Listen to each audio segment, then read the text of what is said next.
In just a moment on the 10 p.m. report, we will update the condition of President Reagan, who is recovering from Monday's assassination attempt. And we'll have the details on a major drug bust in Austin, Minnesota, in which 6 people were arrested.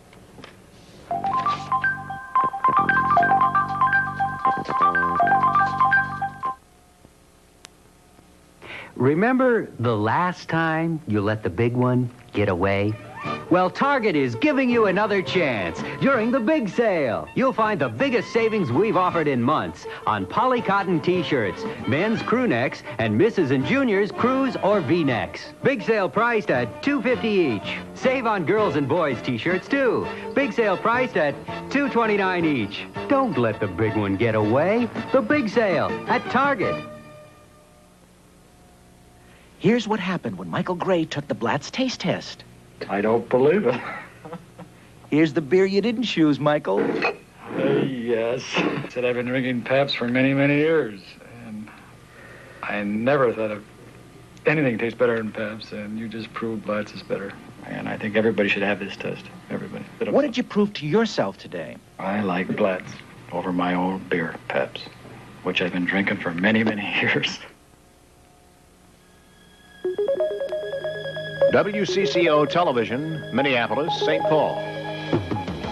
From WCCO Television, the Northwest's leading news station, this is the 10 p.m. report.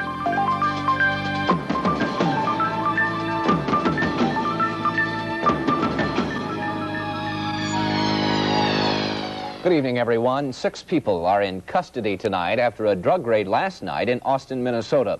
Another hotel fire broke out in Las Vegas today, injuring 16 people. 2 people were killed in Alabama today when a tornado raked through downtown Hurtsboro. And there's more concern about toxic waste in our area tonight. This time it is in Winona. But at the top tonight, the condition of President Reagan. President Reagan is making a rapid but painful recovery from Monday's assassination attempt. Although he signed an executive order on trade, the president spent most of the day sleeping. The First Lady arrived for a visit today carrying a jar of jelly beans. Mr. Reagan and his staff have taken over an entire quarter of the hospital. Messages have come in from more than 80 foreign leaders so far, and so many flowers have been received that the president is in fact giving them away to other patients. Miraculous is the word being used to describe press aide James Brady's condition. For the first time since he was shot in the head on Monday, Brady was able to speak today. However, doctors still don't know whether Brady suffered mental impairment from that wound.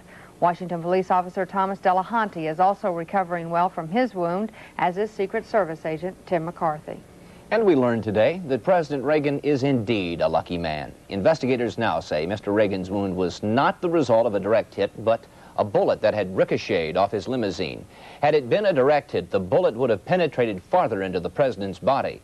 The ricochet conclusion was reached when a microscopic fleck of black paint was found on the bullet removed from the president and from the unusual shape of the entry wound. Meanwhile, suspect John Hinckley Jr. remains in custody at the Marine Corps Jail in Quantico, Virginia. He was visited today by his attorneys and by a team of court-appointed psychiatrists. They met with Hinckley for 3 hours to determine if he's coherent enough to participate in his own defense. The psychiatrists are also studying pictures obtained by the United Press. They were taken within the last year and show the suspect on vacation in Washington, D.C., apparently in a relaxed mood. Another picture, taken 3 years ago, shows Hinckley at a Nazi Party demonstration in St. Louis. Hinckley was eventually kicked out of the Nazi Party. Its members said he spoke too much of violence. Last September, Hinckley was in New Haven, Connecticut. There, he reportedly spent hours in a bar showing photos of actress Jodie Foster, claiming she was his girlfriend. It was reported yesterday that Hinckley allegedly told police he was angry with President Reagan for somehow snubbing Miss Foster. Today, the actress held a news conference to say she does not know Hinckley, although she did say she received some letters from him. Received several pieces of unsolicited correspondence signed John W. Hinckley or JWH, and I threw them all away. This is not uncommon, as I receive a great deal of similar unsolicited correspondence. In the wake of the assassination attempt, calls for handgun controls began in earnest today. Massachusetts Senator Edward Kennedy led the way, saying he'll push for controls in Congress. Whether the victim is Ronald Reagan or someone whose name the nation will never know, it is time for us to disarm the violent criminals, the killers, and the psychopaths of their Saturday night specials and their cheap handguns.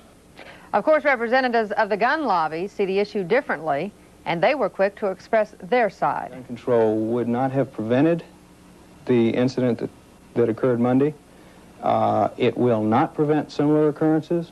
It really is a waste of taxpayers' time and a diversion of efforts that should be put elsewhere in very productive pursuits. There were more than 50 bills pertaining to handgun controls pending in Congress before Monday's assassination attempt. Now